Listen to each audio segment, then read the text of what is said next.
Hello, আসসালামু আলাইকুম ওয়া রাহমাতুল্লাহি ওয়া বারাকাতুহু। আপনারা কেমন আছেন? আমরা আলহামদুলিল্লাহ ভালো আছি। তো ওয়েলকাম করছি আমাদের আজকের নতুন একটি ভিডিওতে। তো আজকে আমি ১ম এই দেখিয়ে নিচ্ছি, আমি আজকে কারফুল থেকে অর্ডার করেছিলাম। তো প্রায় অনেক কিছুই অর্ডার করেছি। এখান থেকে অর্ডার করেছি, আমি এখান থেকে দেখাই। কোকোনাট মিল্ক এটা আমি আসলে অনেকদিন ধরে চাচ্ছিলাম। কিন্তু আমার ভাইদেরকে বলেছি যে কোকোনাট মিল্ক নিয়ে আসবো। ওরা কোকোনাট মিল্ক যে একদম গালান করে পাওয়া যায় সেগুলো নিয়ে আসে। তো রান্নার জন্য যেগুলো দেয় মানে ইউজ করে এটা আসলে অনেক ভালো। আপনারা যারা সৌদি আরবে থাকেন তারা জানবেন। তো এই কোকোনাট মিল্কই চাচ্ছি কিন্তু এটা একটু ছোট হয়ে গেছে। আম একটু বড়টা চাচ্ছিলাম তো সমস্যা নাই। এটা ইউজ করতে পারবো। তো এখানে হচ্ছে আম, এই যে আসলে দেশে তো এখন খুব আম পাকতেছে। তো আমাদের সৌদি আরবে তো সেরকম মিষ্টি, মিষ্টি আম পাওয়া যায় না। তো আজ আম ওখানে এই অনলাইন বলতে ফেসবুকে দেখে খুব খেতে ইচ্ছে করছিল। তো ২ টা আম এখানে আসছে।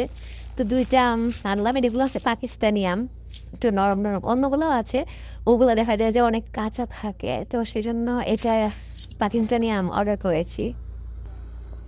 আর এখানে হচ্ছে ২ টা আপেল অর্ডার করেছি। আর হচ্ছে এখানে তিল তো আপনারা সবাই চিনেন এই যে এরকম যেকোনো স্ন্যাক্স বানানোর পর বা কোনো বান বা রুটি, রুটি বলতে মানে এখানে আমাদের সৌদি আরবে সেমরি রুটি বলে মানে ওগুলোর উপরেও দেয়। আবার যেকোনো স্ন্যাক্স বানালে বান ওগুলোর উপরে বার্গারের উপরে দেওয়া যায়। তো এগুলো একটা প্যাকেট অর্ডার করেছি। আর এখানে হচ্ছে কমলা, ৫ টা কমলা আছে। এখানে আছে নাশপাতি, এরকম ১ ব্যাগ এরকম আসছে অনেকগুলো। আর হচ্ছে এখানে আসছে মোজারেলা চিজ। এটা আরেকবার অর্ডার করেছিলাম, খুব ভালো লেগেছিল।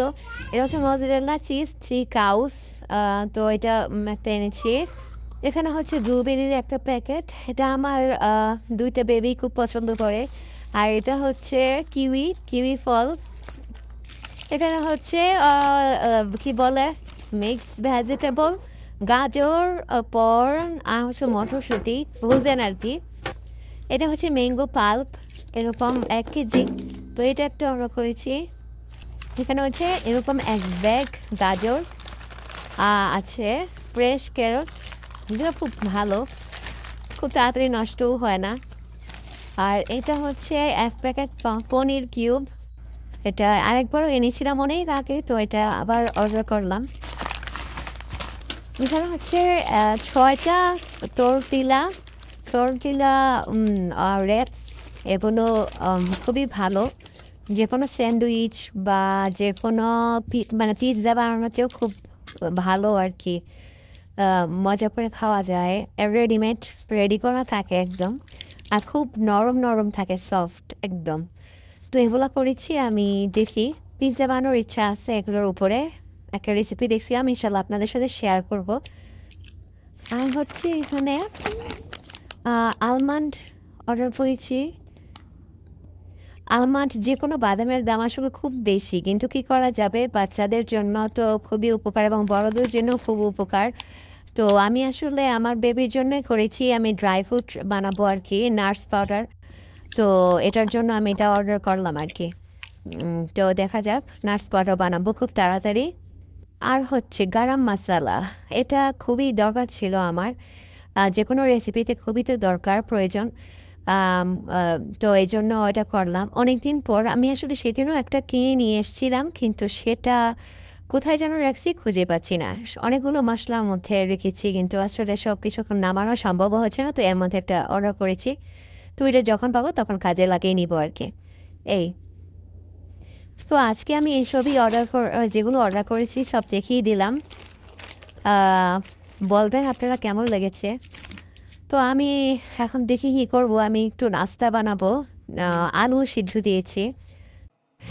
আলু সিদ্ধ করার কিছুক্ষণ পর আমি এখানে চুলাটা পরিষ্কার করে নিচ্ছি। অনেকদিন আগে চুলাটা পরিষ্কার করা হয়েছে, তো ভাবলাম যে একটু সময় পেলাম। তো আমি একটু আ চুলাটা পরিষ্কার করে নিচ্ছি। আসলে ছোট, ছোট বাচ্চা থাকার কারণে দেখা যায় যে চুলাটা আমি ডেইলি একদম সময় মতো পরিষ্কার করতে পারি না। সেজন্য আসলে একটু সময় নিয়েই পরিষ্কার করতে হয়। আহ এটা আমি ক্লিনিং একটা ক্রিম এটা দিয়ে পরিষ্কার করছি। এখানে আমাদের পাশের গ্রোসারি থেকেই পেয়েছিলাম। এই চুলার কাভারটা কিনেছিলাম আমি শিন থেকে। তো এটা আসলে তেমন একটা ভালো মতো ফিট হয় না এই চুলাটাতে। তো এই যে দেখতেই পাচ্ছেন এই পাশে একটু একটু বাকি। তো এটাকে আমি 10-এর মধ্যে 5 দিব, মানে কোনো রকম ব্যবহার করা যাবে এই আর কি, দেখি কতদিন ব্যবহার করা যায়। তো এরপর আমি এটাতে সিলভার পেপারের যে কাভারটা লাগাই ওটা লাগাই দিব আর কি। তো এখন আমি এখানে আমার বাবুর জন্য খাওয়া বসাবো, গরম করব।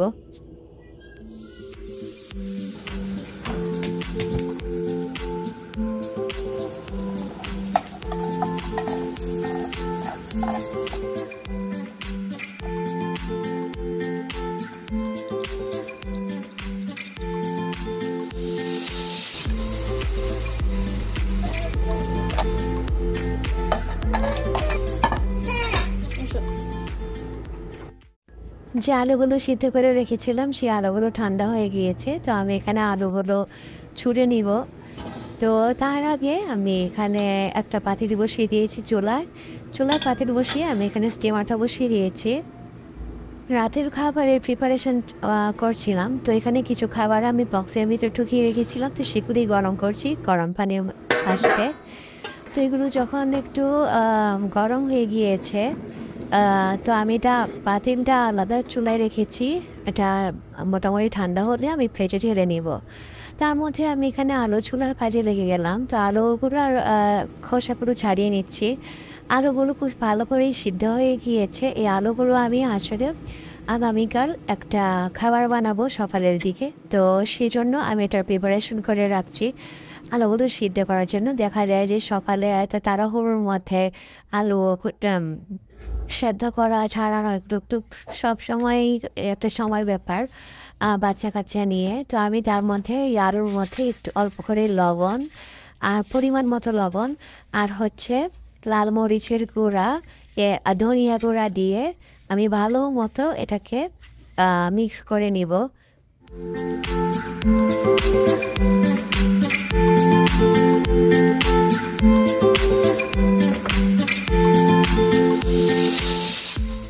আলুগুলো মাখানো হয়ে গিয়েছে, আমি এটাকে ঢেকে এখন ফ্রিজে রেখে দিব। তো তারপরের দিন সকাল আমি এই নাস্তাটা বানিয়ে নিচ্ছি আলুর পুর দিয়ে। এখানে আমি 1 কাপ পরিমাণ আটা বা ময়দা, আপনাদের বাসায় যেটাই অ্যাভেলেবেল থাকে আপনারা নিতে পারেন। আমার কাছে আটা ছিল, তো আমি আটাটা নিয়েছি 1 থেকে একটু বেশি, দেড়ের কাছাকাছি। এতটুকু নিয়ে আমি একটা প্লেটে ঢেলে নিচ্ছি। আপনারা চালনি দিয়ে চিড়েও নিতে পারেন, চালনি দিয়ে চিড়ে নিলে খুবই সফট হয়। তো আমি খুব তাড়াহুড়ো মনে তাড়াতাড়ি বানিয়ে নিচ্ছি, সেজন্য আর চালই নাই। তো এর মধ্যে আমি লবণ আর পরিমাণ মতো তেল দিয়ে দিচ্ছি। এটা একদম শক্তও হবে না, বাট একেবারে নরমও হবে না, কিছুটা স্টিকি স্টিকি ভাব হবে। তো স্টিকি স্টিকি ভাবটা হলে হয় কি, তখন দেখা যায় যে ক্রিস্পি হয় অনেক নাস্তাটা। তো আমি এখানে ভালো মতো মেখে নিচ্ছি তেল আর লবণের সাথে। পুরোটো আটা আমি ভালো মতো মিক্স করে নিচ্ছি।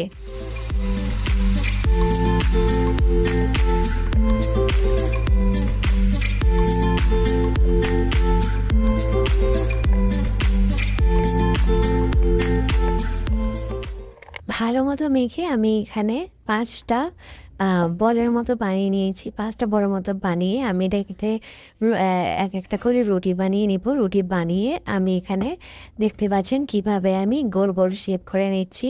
আপনারা আপনাদের পছন্দ অনুযায়ী গোল শেপ করে নিতে পারেন। আমি এভাবে করে নিয়েছি।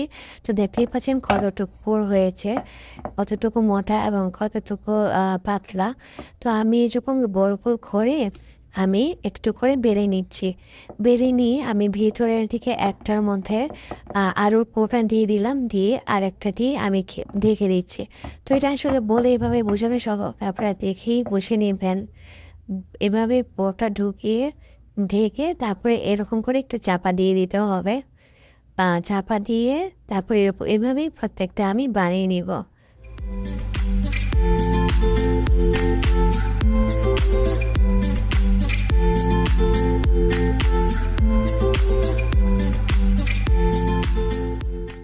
একটা চুলায় আমি তেল দিয়ে তেলটা ভালো মতো গরম করে হয়ে আসলে আমি প্রত্যেকটা রুটি আমি দিয়ে দিয়েছি। দিয়ে এটা যখন একটু এক সাইড ব্রাউন কালার চলে আসবে তখন আরেকটা উলট করে আরেকবার সেভাবে দিয়ে দিতে হবে। তো খুব ভালো মতো যখন ব্রাউন কালার হয়ে যাবে তখন একটা করে তুলে আমি একটা প্লেটে তুলে নিব।